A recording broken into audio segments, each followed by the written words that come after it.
Hello, I'm Brad Favreau and welcome to Believe in Biddeford.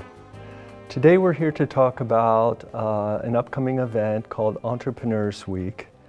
Most new businesses start with an idea, something that's not being met in the marketplace, or maybe an existing idea where someone finds a way to do something better. It can be on many different scales, a large scale like Amazon, or perhaps a much smaller scale like a great new restaurant on Main Street in Biddeford. The goal of Entrepreneurs Week is to spark that entrepreneurial spirit and smooth out the rough spots from getting from idea to fruition of the actual business. With me here today is KARIN Gregory of Furman Gregory Deptula, a law firm on Main Street in Biddeford. And KARIN and I will talk about one particular event that's taking place during the Entrepreneurs Week and a little bit about what her firm does to assist entrepreneurs and startup businesses. So KARIN, thanks so much for being here today. Well, Brad, thanks for inviting me. I'm very excited to be here. Tell us a little bit about what Entrepreneurs Week is exactly and how long it's been in an event here in Biddeford. So Entrepreneurs Week is actually a national event, and it's held usually the third week in February, and it's contrasted with the SBA Small Business Week that's in May. But Entrepreneurs Week has been events. We've been doing events here in Biddeford through the heart of Biddeford probably for 5 or 6 years. Mm-hmm. We had actually many years ago had talked about, gee, we need to do something, especially 5 or 6 years ago after some of the Main Street challenges, mm-hmm. and we were really attracting many more small businesses and really startup businesses to Biddeford. We thought we really needed to make sure that Biddeford had that as a point of entry, and that people actually who were in business or thinking about starting businesses maybe could come to Biddeford and go to a workshop or sit in on the entrepreneurs meetings that are held on a monthly basis. And in the past, what kind of information were you able to provide to anyone who is interested in starting a business? So, it has depended on, from year to year. But for instance, Engine has been involved and probably will be again this year if you are looking to fabricate something. So to use a 3D printer, and maybe they need to make some models or prototypes. And so Tammy's organization has been able to help an entrepreneur sort of take that product from a piece of paper, into a 3D model, for mm-hmm. instance. We've talked about how do you form your business from a legal perspective, whether or not you should maintain a sole proprietorship or whether you should really be a corporate legal entity. We've talked about trademarking, a lot about branding. What's your company going to be all about, and how do you protect that brand, or how do you create a brand, some brand awareness? And we've certainly always talked about capital. How do you fund your business? Are you going to do it yourself? Are you going to find family members? Are you going to can you go to a bank? Or can you find some private individual investors? Mm-hmm. And in the past, do you have a sense of how many interested parties actually ended up starting a business here in Biddeford?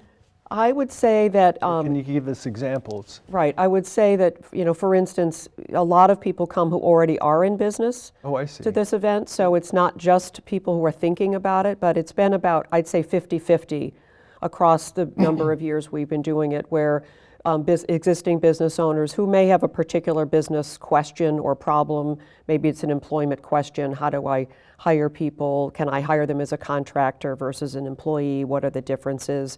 Or again, a lot of folks, so for instance, there's a new coffee shop in downtown Biddeford down towards further down on Main Street. They actually came last year to one of our entrepreneur workshops and asked a lot of good questions about, gee, we're thinking about starting a coffee shop. What kinds of things should we be thinking about?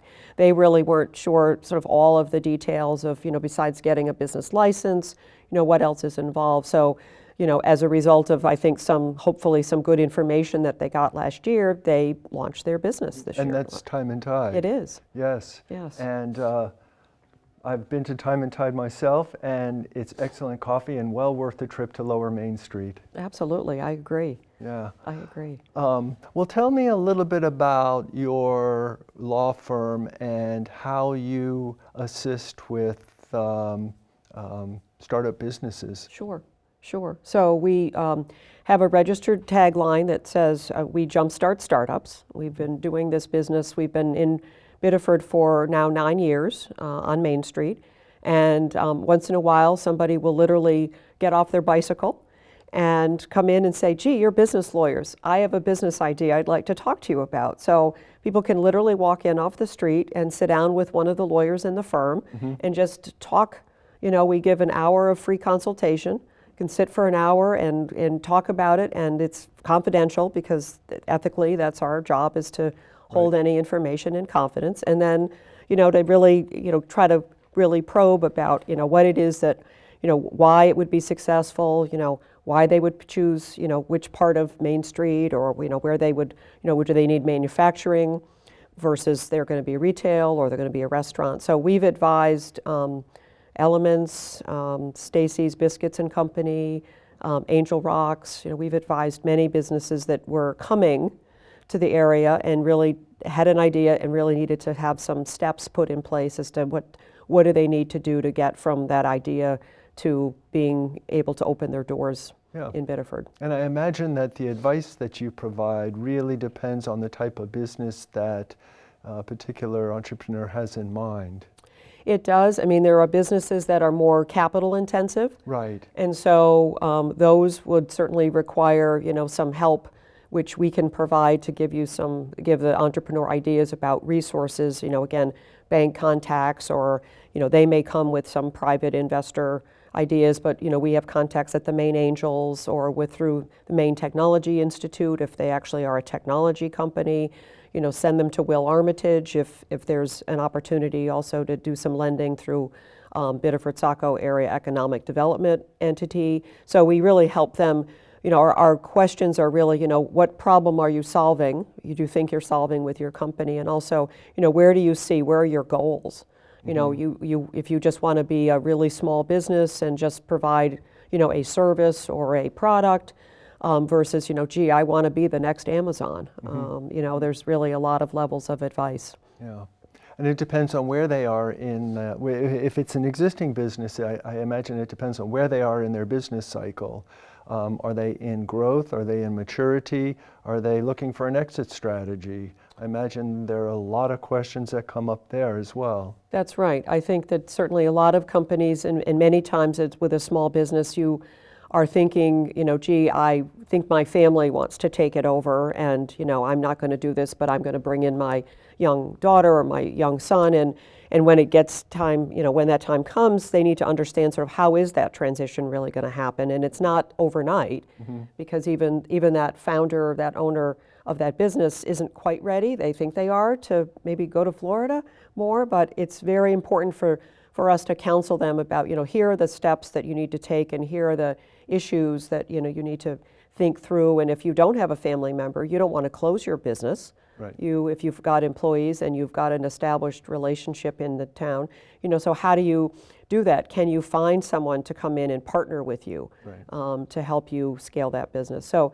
there's a lot of, people usually come in with questions. They say, I'm thinking about this, or I have this problem, and we really try to be good, responsive problem solvers and really help them really make the right decisions. I mean, we're not going to decide for them, but we try to give them the tools to make good decisions. Good, because I imagine at a certain point, a successful business has a lot of people depending on them, whether they be employees or customers. A lot of people depend on that business, so you have to be sensitive to, growing, maturing, and exiting the market. Right, that's right. And I mean, there are some companies that have come here where the founders had this really interesting idea, or they actually had identified a technology or a company, an established company that was thinking of going out of business, and they approached us and said, we think we want to go buy that company. can you help us put together a set of terms and how we would fund it Sure. to be able to go back to this company. And I can think of one in particular that is done very, very well, where they actually they bought out a company that was really going to close, and all the employees came along and the technology came along, and it's been a really successful growing business in Biddeford. Can you tell us what That would be Deepwater Buoyancy? Deepwater Buoyancy. Oh yes, of Yeah, course. it's done a very good job, and Yeah. they're not in downtown Biddeford for obvious reasons, because they're a big They're out in the manufacturer. industrial park, Right. So it's been very exciting to help them think about where they thought this was a good idea, and it's certainly a very successful idea. And again, customers were super dependent on the technology and the products that they can now continue to deliver all over the world. Right. So Because they were flotation technologies at one point. Right. That was and an that's the transition they made to Right, Deepwater Buoyancy. Right. Oh, So that very was an interesting. existing business. So yeah, so it's very exciting for us to participate and be part of that journey for small businesses and entrepreneurs that really see that they can hire a lot of people and really scale a company, and give some employees some opportunities for shared prosperity, and help a community like Biddeford really be very sustainable. Nice.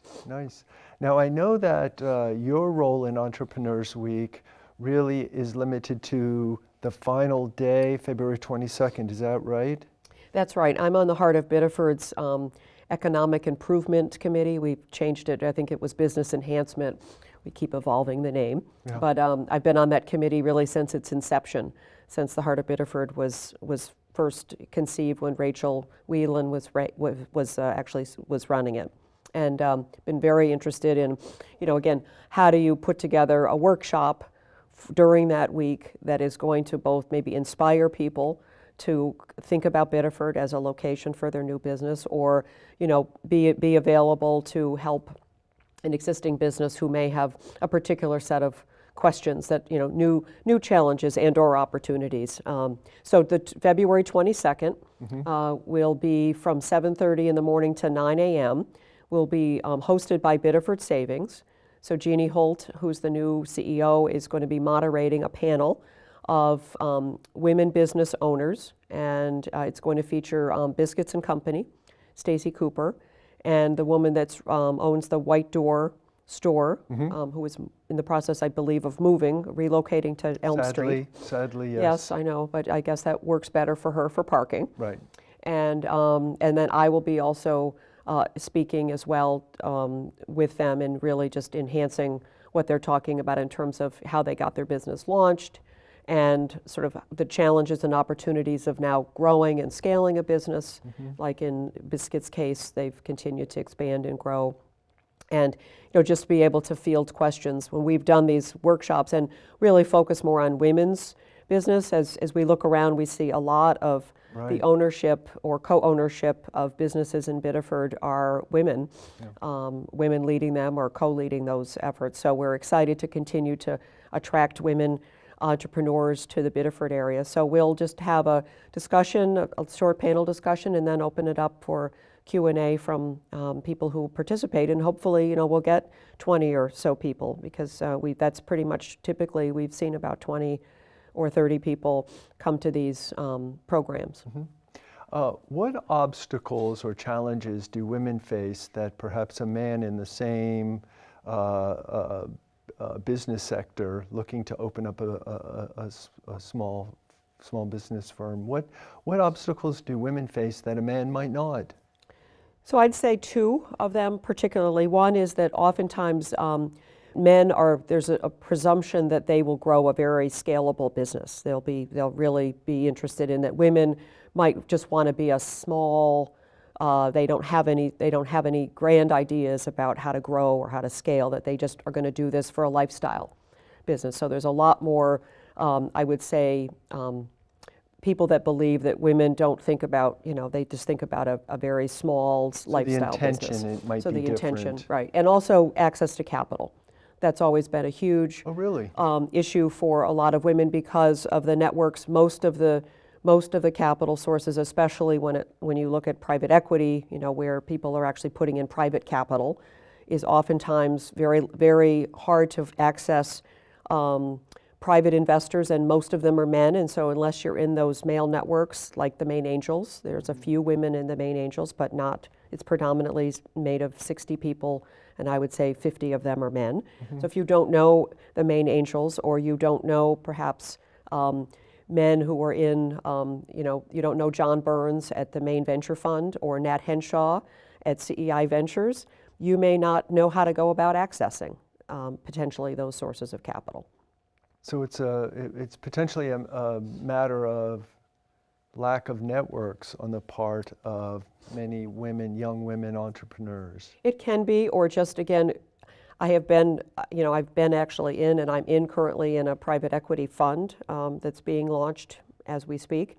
And what is very evident is that oftentimes, again, if you don't know someone, someone doesn't just drop you a mail or an email and say, gee, I'm starting a business. Usually those are not looked at unless it's come in from a warm referral. Yeah. So if someone calls me and I look at it and say, wow, Nat Henshaw at CEI Ventures, you should be looking at this, I will call him and say, I've just met with this fabulous entrepreneur. Doesn't have to be, it could be male or female, and you need to meet with them, okay, because it's a really interesting business. That moves the introduction. So as lawyers, that's something that I feel very strongly, that's part of our responsibility in helping our businesses and coaching them, is to be able to help them increase their access across the board, and certainly access to capital is one of those areas. Aside from venture capital, do women face more difficult times securing business loans through whatever source? I think that I think probably maybe less so, because again, when you go to a bank, you've got to have a pretty strong business case, and you've got to have some assets, something that can be collateralized. And so there's certainly, they've had to think about whether they've got whatever business assets they have. And so I think that's probably not looked at as that's good news. One way or the other. I mean, I think that, for instance, BIDDEFORD Savings, I know that Jeannie is working very hard. She's got that great ad about the Girl Scouts, is to maybe make sure that girls do know that, strong women can be and can hold any position in any organization. So I think it's just important to make sure that, women do go out and put themselves out there to say, I'm a good business person. It doesn't really matter what gender I am. Yeah. Do you find that women-owned businesses perhaps last longer than? That has been my anecdotal experience. Okay. I think there's a lot of tenacity.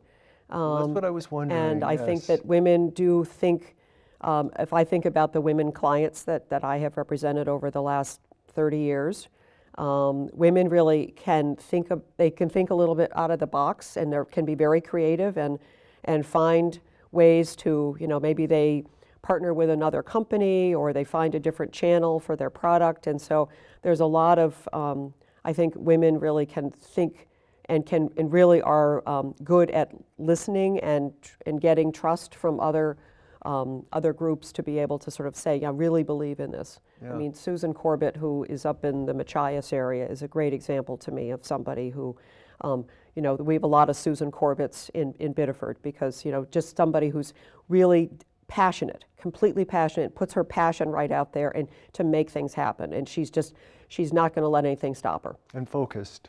And very focused, and very determined and focused, but in a really positive, exciting way, because I think that's when I see the women in this community. I mean, they have just really looked at, this is where I want to be, this is the community I want to serve, and my service or my products or my retail environment is just, this is really super important to get those customers excited and get them what they need. Yeah. Now, I don't know if you can answer this question, but in your experience, what portion of the small businesses in Biddeford are women-owned versus male-owned? I would say, if I do a quick survey, that there's probably about 60 to 70% are women-owned. And because if I go up and down Main Street really fast, I would say that that's about right. Now, there may be some that are co-owned with a couple, Sweet Cream, for example. Right. Congratulations on Isaac's birth. That's exciting for them. Oh, I didn't know. Was he born? Yes, he was born this month. And that's good news. Means my ice cream, I'm deprived this month of ice cream because they're closed. Oh, I know, and they make the best mint Oh, they make the best coffee ice cream. That's my favorite. So, and I think about, the co-owners of Elements, Kate and Michael. So there's a lot of, co-owners who are male and female, but there's predominantly Priscilla, who's been here many, many years. Many years. She's been here many years. So La Corsetterie. yes, exactly. So just not all the new. I mean the New Mornings. That's a woman-owned business. So there's just lots of either women or women co-owned businesses. So very strong opportunity here to really expand. Well, that's Obviously. very encouraging. It is. Especially now that I know that women tend to be a little more focused. Yes.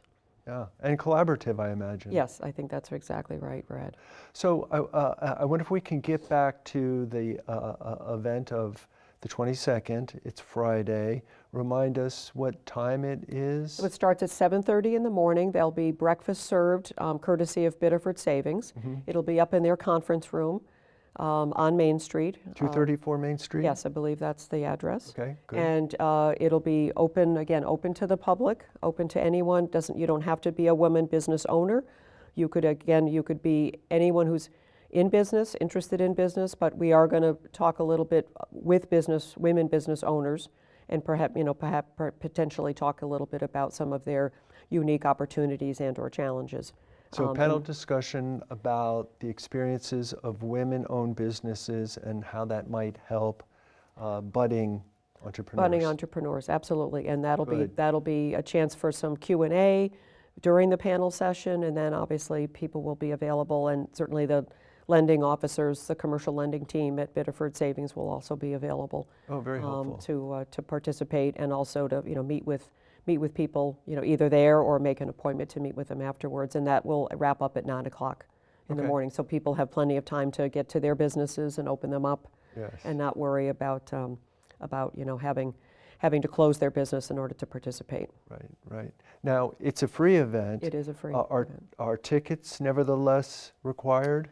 I think probably the best thing is to go on the Heart of Biddeford website and make sure that there isn't.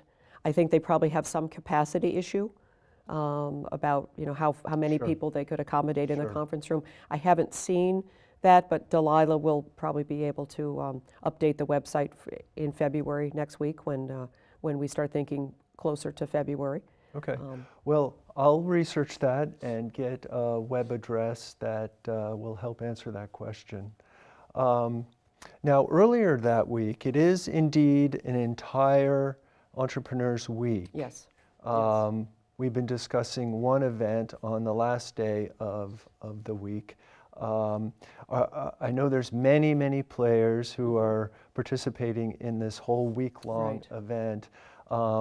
Do you have a sense of some of the other players who I think you mentioned Tammy Ackerman of Engine earlier. Yes, so I know that Engine always does something. In fact, I did see something recently that she was going to be open that whole week, opening with different kind of workshops throughout that week, because that also was school vacation week. So there'll be even the youngest of our entrepreneurs to be able to go in and maybe play around again with the 3D printer that she has, or some other ideas that they may have. I know that's a holiday Monday, so I don't know what if anything would actually be happening on that Monday. But I do know that there is still some, I think, things that are evolving around maybe some financing issues, financing opportunities and issues that Will Armitage, again, might be willing to participate in. And then maybe we talked about something in the industrial park. Well, Karin, thank you so much for joining us here on Believe in Biddeford. I look forward to speaking to you in the future. Thank you for having me, Brad. I look forward to coming again. I'm Brad Favreau, and we'll have another edition of Believe in Biddeford very soon. Thank you.